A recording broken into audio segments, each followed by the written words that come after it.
इसको लगा के रखना, मास्क को लगा के। आवाज कसा जाईल? माइक आहे ना खाली असं बोलतात विक्रम ये तो आवाज घूमना नहीं रहेगा। एक वो छोटा वाला सेंटर में रखना ना। रुक जा, मैं करता हूं, रुक जा। हेलो, इधर नीचे रख दे।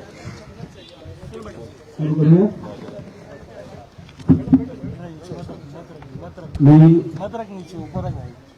मुंबई विभागीय काँग्रेस समितीच्या वतीने आयोजित आजच्या विशेष पत्रकार परिषदेमध्ये उपस्थित सर्व पत्रकार बांधवांचं भगिनीचं मी हार्दिक स्वागत करतो।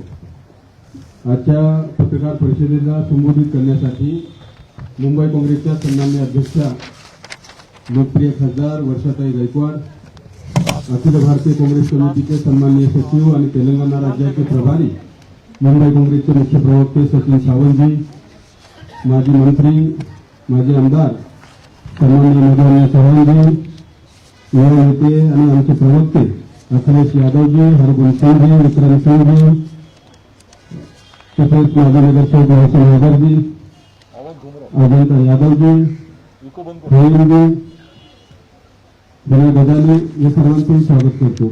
आणि मी आपला अधिकचा वेळ न घेता मी सन्माननीय वर्षाताईंना विनंती करतो। कोण पहिलं बोलणार ताई? पहिलं कोण बोलतोय? मी या पत्रकार परिषदेला सुरुवात करण्यासाठी हरगोविंद सिंह यांना विनंती करतो की त्यांनी या पत्रकार परिषदेला संबोधित करावं।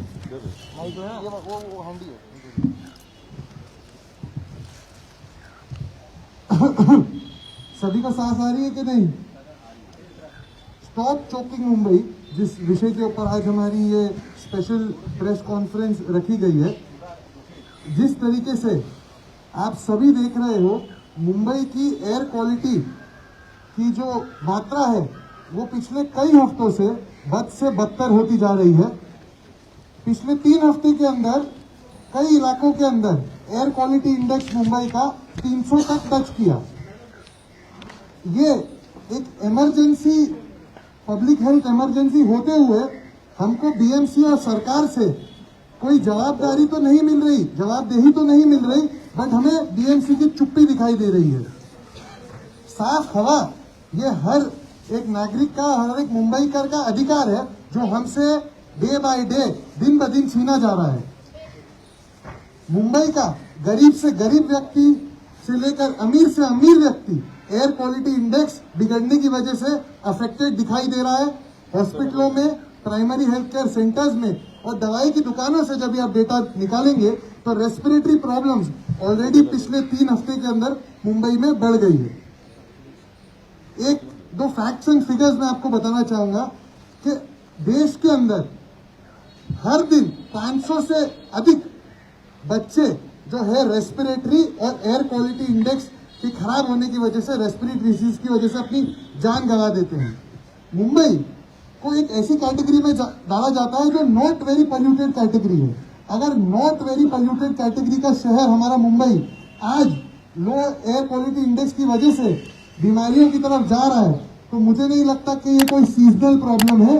ये सोचे समझे सरकार और बीएमसी की नाकामियों की तरफ हम एक पॉल्यूटेड शहर बनने जा रहे हैं।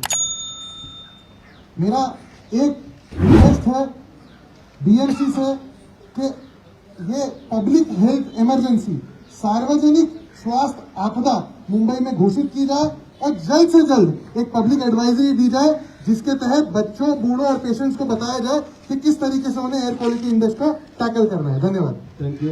इसके बाद मैं चाहूंगा कि हमारे दूसरे प्रवक्ता अखिलेश यादव जी आपको संबोधित करें। बहुत बहुत धन्यवाद।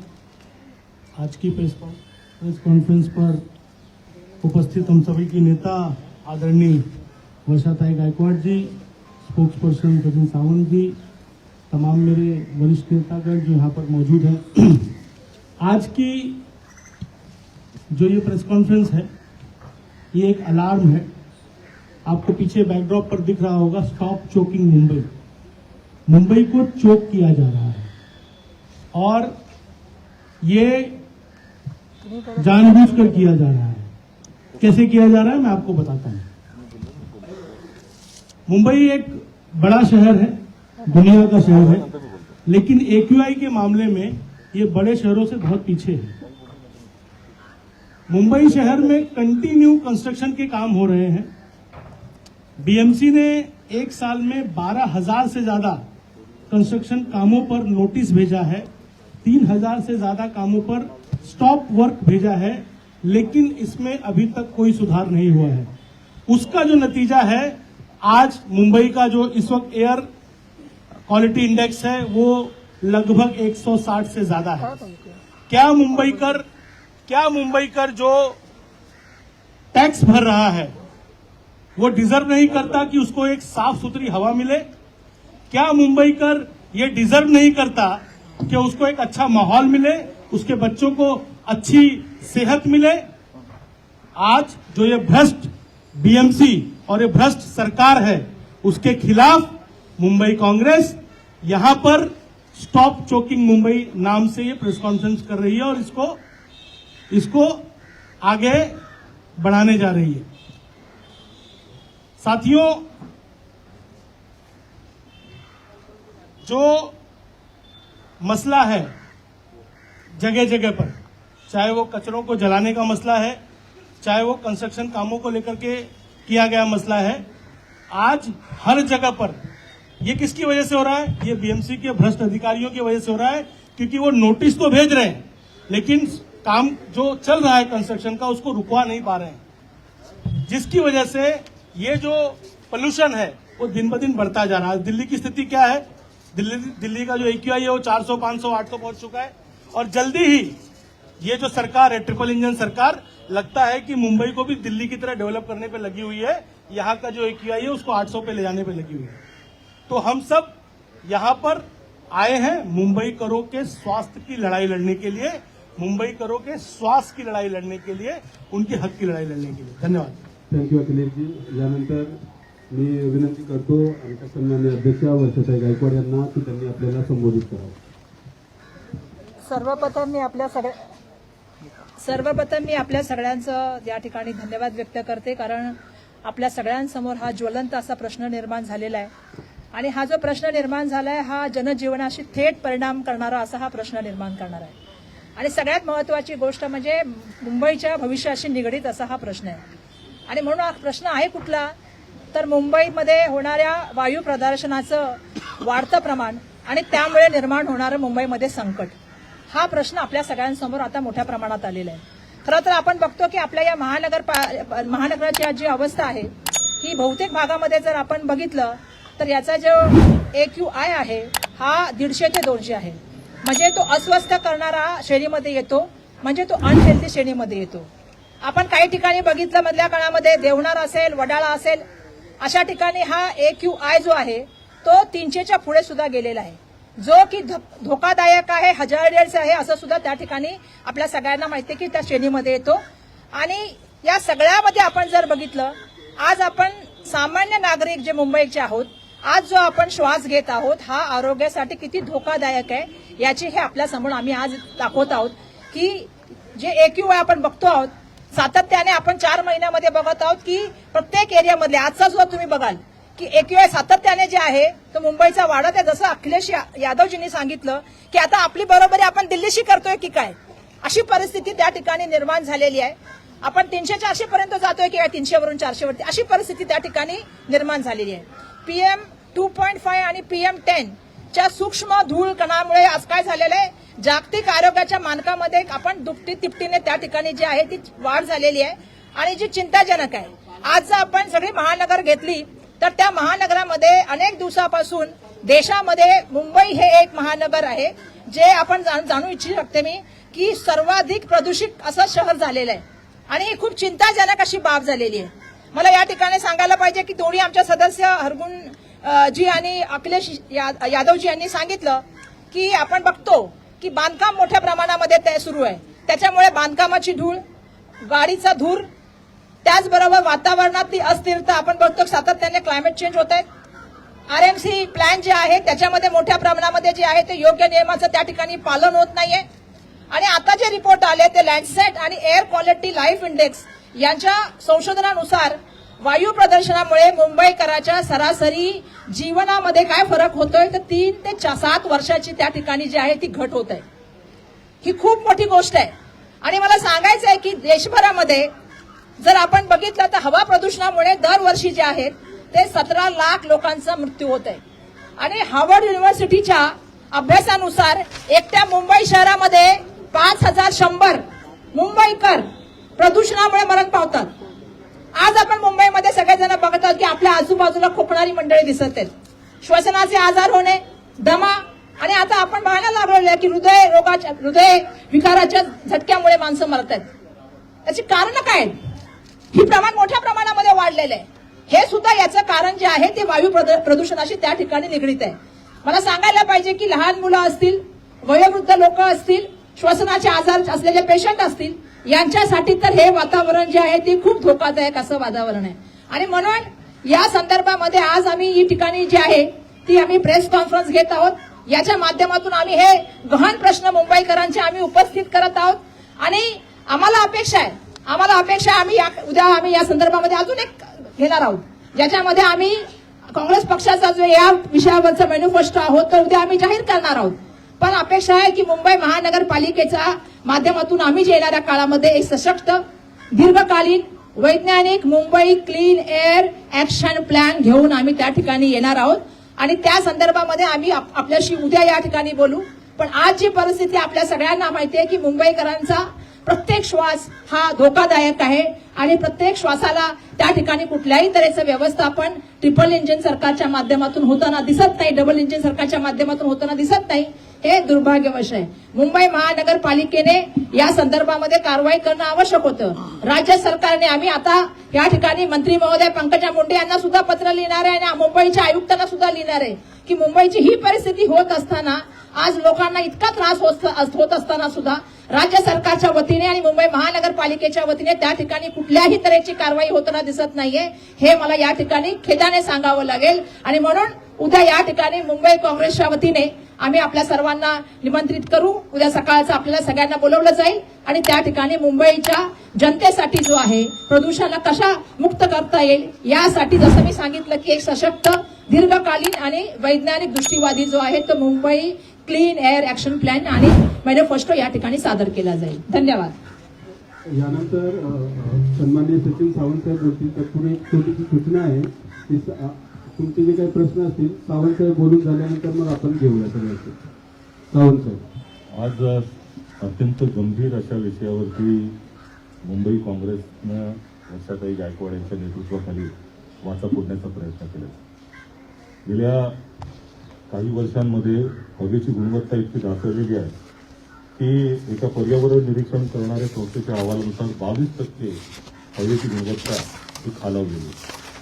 आणि इतक्या मोठ्या गंभीर विषयावरती न्यायालयाला या संदर्भामध्ये हा मुद्दा हाती घ्यावासा वाटला. यातच मुंबई महानगरपालिका गेले 3 वर्ष थेट सत्ता यांच्याकडे आहे, भारतीय जनता पक्षाच्या आणि महायुतीच्या हातामध्ये.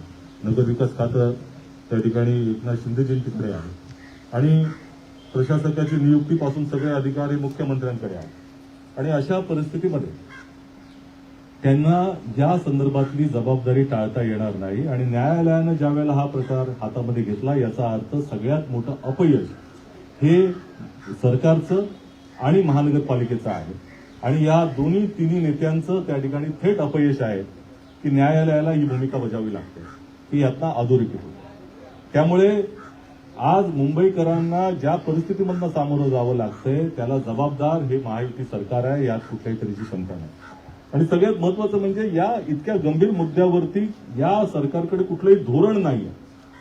की अचानकपणे प्रत्येक वेळेला अशा तऱ्हेची परिस्थिती आली की त्या संदर्भामध्ये धावाधाव करायची, यापेक्षा दुसरी कुठली नीती यांच्याकडे नसल्यामुळं बीएमसीनं तर या संदर्भामध्ये सांगितलं की AQI मॉनिटरिंग सेन्सर्सच आता आमचे दुरुस्त नाहीयेत, हे स्वतः त्यांनी मान्य केलं, ते नादुरुस्त पडलेले आहेत.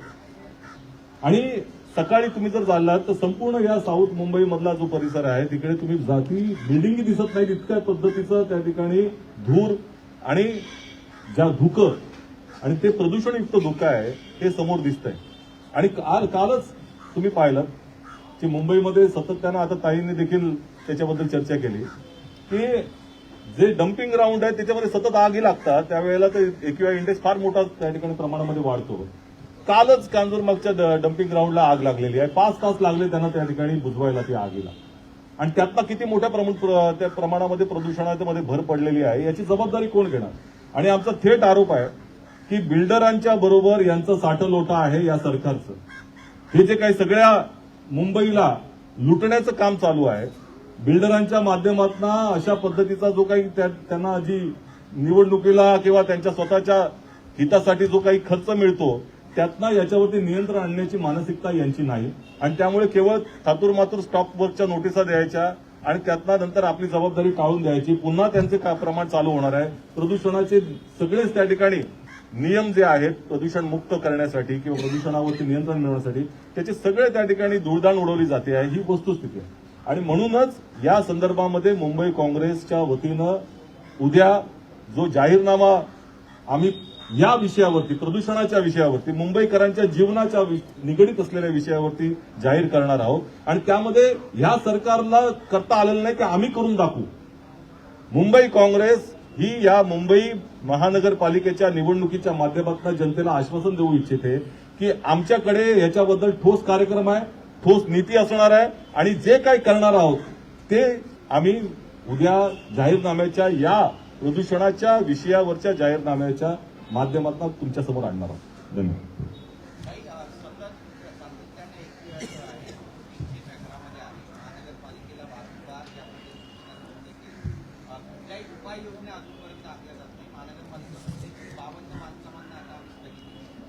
नाही, ज्या तऱ्हेने आता सचिन सावंत साहेबांनी सांगितलं आणि आपल्या सगळ्यांना माहिती आहे की मधल्या काळामध्ये IITचा सुद्धा एक बीचा रिपोर्ट होता, नेरीचा सुद्धा रिपोर्ट होता की ज्याच्या माध्यमातून हे धूळकण जे आलेले आहेत याच्यामध्ये 71% जे आहेत ते पूर्णपणे बांधकामाच्या माध्यमातून आणि इन्फ्रास्ट्रक्चरच्या नावाखाली जे काम चालू आहे त्या ठिकाणच्या माध्यमातून त्या ठिकाणी प्रदूषण होत आहे. पण महत्वाची गोष्ट आहे की त्याच्या संदर्भामध्ये सशक्त अशी ऍक्शन घेतली गेली पाहिजे, बेंचमार्क ठरवले पाहिजे, कायद्याची कडक अंमलबजावणी केली गेली पाहिजे. आज जर तुम्ही इन्फ्रास्ट्रक्चरच्या नावावर, डेव्हलपमेंटच्या नावावर मुंबईकरांचा श्वास त्या ठिकाणी कोंडण्याचं काम करत असाल किंवा त्याला जीवन जे आहे त्याचं 7 ते 3 वर्षामध्ये तुम्ही जे कमी करण्याचं काम करत असाल तर त्या ठिकाणी जे आहे आपल्या सगळ्यांना त्या ठिकाणी बोललं पाहिजे. आज जीवनाचा प्रश्न झालेला आहे. प्रत्येक श्वास जो आपण घेत आहोत तो एक श्वास धोकादायक झालेला आहे. आपण हजार्डियस वातावरणात राहतोय, ज्याचा उल्लेख त्याने केला की डम्पिंग ग्राउंडला आग लागते सातत्याने आणि त्याच्या माध्यमातून जो धूर येतो याचं कोणी नियोजन केलं पाहिजे. मुंबई महानगरपालिकेच्या माध्यमातून याचं नियोजन व्हायला पाहिजे. आपल्याकडे कायदे आहेत, मग कायद्याची कठोर अंमलबजावणी का केली जात नाही. आपण जर बघितलं तर मी आता आणलेलं आहे की ए बेस दंड प्रणाली कोणाची आहे, साऊथ कोरिया मॉडेल आहे, लंडन मॉडेल आहे ज्याच्यामध्ये लो इमिशन झोन आहे, टोकियो मॉडेल आहे ज्याच्यामध्ये जुनी वाहने बंदी आहे, सिंगापूर मॉडेल आहे की 24/7 स्मार्ट डेस्क मॉनिटरिंग आहे. त्या ठिकाणी आपण बघितलं तर नॉर्वे असेल किंवा न्यूयॉर्क असेल, अशा विविध शहरामध्ये आम्ही जी बघितली ही पण मोठी महानगर आहेत ना. पण या ठिकाणचं AQI काय हा सुद्धा एकदा तपासून घेतला पाहिजे. न्यूयॉर्कचा AQI 1 आहे, टोकियोचा मला वाटतं 10 आहे, न्यूयॉर्कचा 30 आहे आणि आपलं काय चाललेलं आहे 300च्या वर. म्हणजे आपण प्रत्येक जो श्वास घेतोय म्हणजे माणसांपेक्षा व्यावसायिक बिल्डर महत्वाचे आहेत का? त्यांच्यासाठी तुम्ही सगळं काम करताय. कामाचं नियोजन केलं जायला पाहिजे. सांगणार पाणी टाकलं नेटवर्किंग टाकलं आणि काय होतंय ते कण पुन्हा खाली बसतात, चुकून पुन्हा वर येतात. काहीतरी तुमचा सशक्त प्लॅन असला पाहिजे ना, सायंटिफिक तुमचं काहीतरी धोरण असलं पाहिजे. बिल्डिंग वरती ते मोठे मोठे लावलेले आहेत मॉनिटरिंग, पण दुर्दैवाने ते पण नाहीये चालू.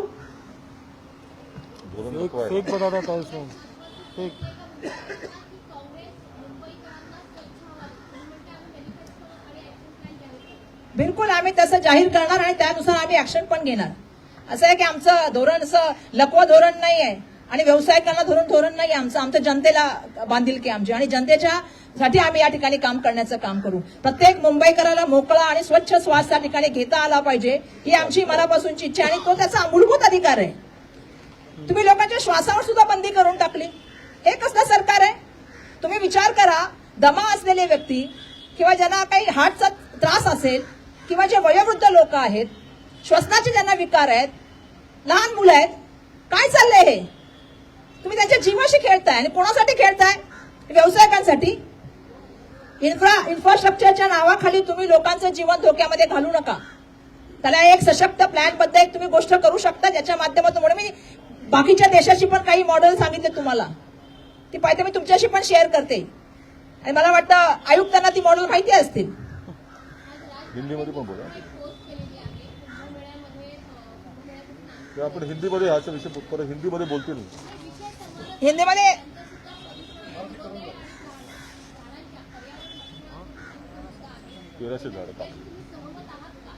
नाशिकमध्ये आपण बघितलं, मधल्या काळामध्ये पर्यावरणवादीवाद्यांचं मी बघितलं, आणि सयाजी शिंदे साहेबांची बी मी इंटरव्ह्यू ऐकली होती की त्यांनी सांगितलं होतं झाड कापण्यापूर्वी आम्हाला कापा, आम्ही मरायला तयार आहोत. का लोक बोलतायत? आज आरेमधली झाडं तुटलं.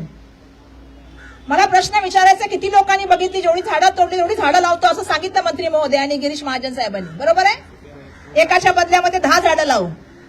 माझा प्रश्न आहे की आरेमध्ये झाडं तुटली किती लोकांनी बघितली? पूर्वी आपण मुंबईमध्ये यायचो, आपल्याला किती ठिकाणी किती झाडं दिसायची रस्त्यावरती. आज झाडाची अवस्था काय? 100 कोटी झाडं गेली कुठे? तेच ना, 100 कोटी झाडं गेली कुठे? त्याच्यामुळे तर मंत्रीपद नाही गेलं ना. हा, कारण प्रश्न असा आहे की आपण जर निसर्गाशी खेळणार तर त्याचे परिणाम आपल्याला भोगावे लागतील. आपल्या सगळ्यांना माहिती आहे की आपल्याला स्वच्छ हवा असेल, श्वास जर पूर्णपणे घ्यायचा असेल तर आपल्याला ऑक्सिजन पाहिजे, त्यासाठी आपल्याला झाडं पाहिजेत. पण झाडाची कत्तल होत असेल तर त्याचं समर्थन आम्ही कधीही करणार नाही. आणि त्याचं मी एक गोष्ट अजून सांगते की ज्या तऱ्हेने सरकारच्या माध्यमातून सांगितलं जातं, आम्ही बघतो व्यावसायिक मोठी मोठी झाडं तोडतात आणि सांगतात की आम्ही झाडं लावली. त्याचं नियोजन बघतं कोण, त्याचं तपासणी करतं कोण, हा पण एकदा सांगितलं गेलं पाहिजे. ह्याची पण एकदा सांगा ना, ह्याची पण एकदा सरकारच्या वतीने प्रश्न विचारून त्याची पण उत्तरं घ्या.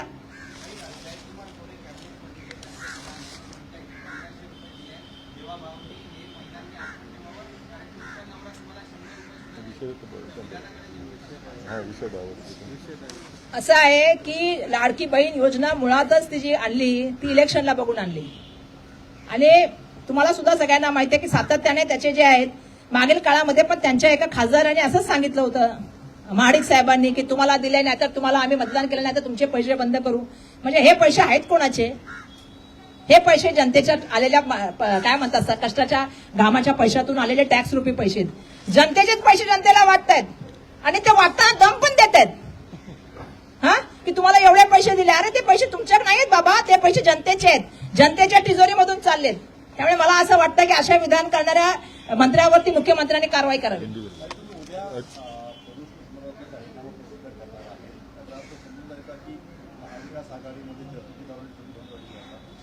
मी अगोदरच या विषयाचं उत्तर दिलेलं आहे, पुन्हा मी रिपीट कशाला करू?